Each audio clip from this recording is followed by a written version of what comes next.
Sejarah terciptanya buah iblis dan sang dewa matahari Sangatnika. Menurut teori Vegapunk, asal-usul terciptanya buah iblis karena impian dari orang-orang yang berada di realitas yang berbeda. Dan dari situlah terciptanya buah iblis dengan kekuatan yang beragam seperti yang diimpikan orang-orang itu. Dan sebagai contohnya, jika manusia itu menginginkan mempunyai kekuatan jerapah, hal itu akan tercipta menjadi buah iblis. Tapi yang menjadi pertanyaan besar, impian siapakah yang menginginkan menjadi dewa matahari alias Sangatnika? Karena seperti yang kita tahu, kekuatannya benar-benar di luar nalar. Dan kalau menurut teori gue, asal-usul dari buah iblis Sangatnika ini bukan berasal dari impian seseorang, tapi impian semua orang. Mungkin dahulu manusia yang berasal dari realitas yang berbeda, ketika semua kekuatan yang mereka impikan terwujud, terjadi tragedi yang sangat mengerikan. Karena ada seseorang yang memimpikan menjadi iblis penguasa dunia, dan terciptalah buah iblis para Gorosei. Karena seperti yang kita tahu, kalau semisalnya kekuatan Gorosei adalah buah iblis, kekuatan buah iblis mereka sangatlah mengerikan. Dan mereka juga menjadi penguasa dunia saat ini yang berkedok sebagai pemerintah dunia. Gue bilang begitu karena memang mereka lah yang memiliki kekuatan terbesar saat ini, seperti para angkatan laut, agen Cyberpol, dan masih banyak lagi. Dan saat itu ketika semua orang berada dalam bahaya karena ulah para iblis penguasa dunia ini, semua orang dari realitas yang berbeda itu memimpikan penyelamat bagi mereka. Seseorang yang bisa membebaskan mereka dan menjadi cahaya yang bisa memusnahkan para monster penguasa dunia ini. Dan dari situlah terciptanya sang prajurit kebebasan alias Sangatnika, sosok yang diimpikan semua orang bisa menjadi cahaya kebebasan bagi mereka. Dan kemungkinan itu juga bisa menjadi alasan kenapa semua orang selalu menantikan keberadaan sosok Sangatnika ini.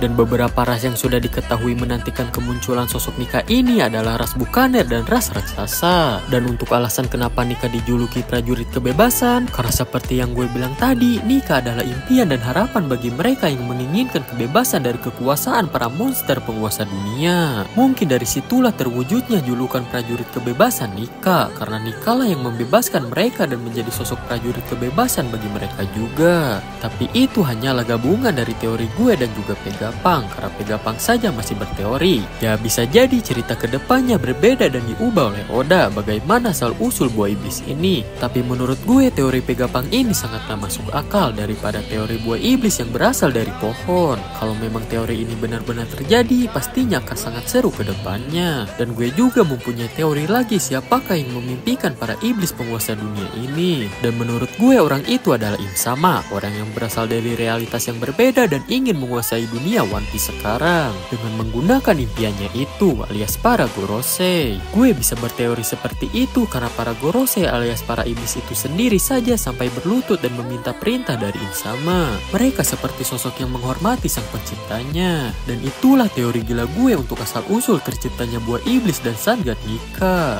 Untuk teori Insama yang memimpikan terciptanya para monster penguasa dunia alias para Gorosei, mungkin nanti gue akan bahas di video yang berbeda karena pembahasan ini di luar judul video. Kalau kalian mempunyai teori yang jauh lebih gila dari gue, bisa kalian tulis di kolom komentar ya. See you next time. Subscribe.